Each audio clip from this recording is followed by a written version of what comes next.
मित्रों नमस्कार। आज आपके सामने प्रस्तुत है अर्थापत्ति अलंकार। साहित्य दर्पण के अलंकारों के 61वें भाग में अर्थापत्ति अलंकार पढ़ रहे हैं हम, और यह है संस्कृत लोक यूट्यूब चैनल। मित्रों, अर्थापत्ति अलंकार हम पढ़ने वाले हैं साहित्य दर्पण के अनुसार। तो देखिए, साहित्य दर्पण में अर्थापत्ति अलंकार की परिभाषा लिखी हुई है। दंडा पूपिका न्यायान अर्थागमो अर्थापत्ति ऋष्यते। कहते हैं कि दंडा पूपिका न्याय से दूसरे अर्थ का ज्ञान होने पर अर्थापत्ति अलंकार होता है। अब इन्होंने शुरू में कहा है कि दंडा पूपिका न्याय से जब अर्थ मिलता है तो उसमें अर्थापत्ति अलंकार होता है। तो सबसे पहले तो हमें दंडा पूपिका शब्द का अर्थ ही समझना पड़ेगा कि दंडा पूपिका न्याय क्या होता है।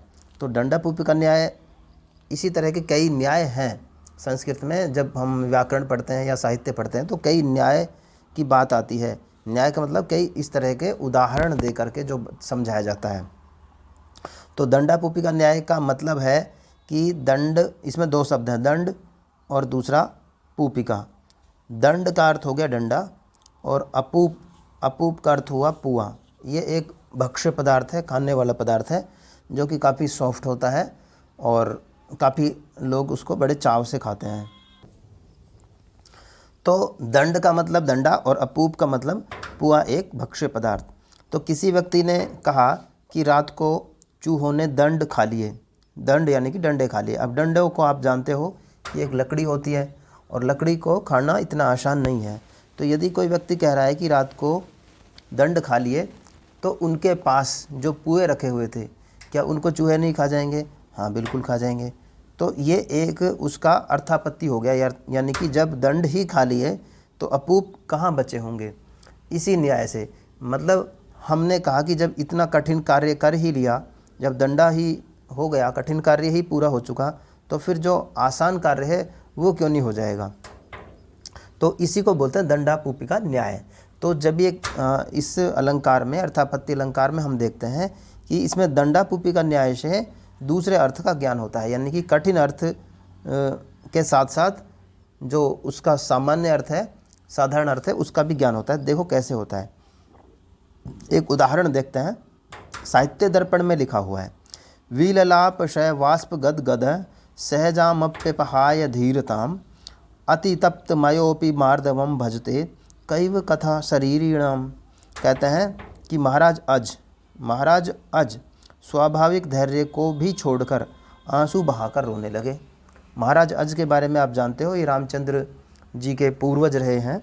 तो अच्छा, काफ़ी प्रसिद्ध राजा रहे हैं। तो ये कहते हैं कि जब महाराजा अज स्वाभाविक धैर्य को छोड़ करके आंसू बहाकर रोने लगे, तो फिर अत्यंत संतप्त होने पर लोहा भी मृदु हो जाता है।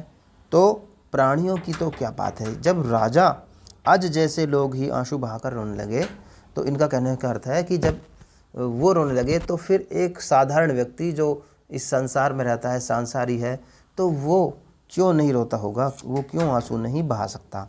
यानी कि ये कहते हैं कि यदि लोहा भी तप सकता है, तो जो प्राणी हैं जो कि बहुत मृदु हैं, उनकी क्या बात है।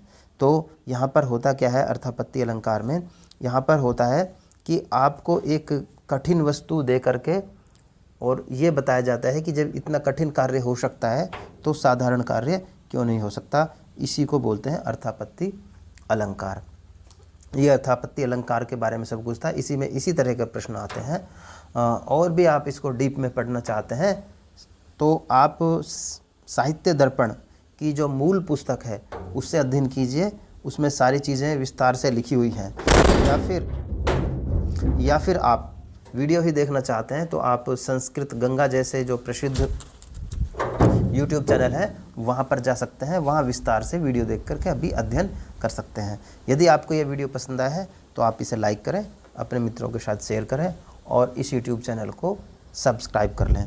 धन्यवाद मित्रों, नमस्कार। जल्द ही मिलेंगे किसी दूसरे वीडियो में।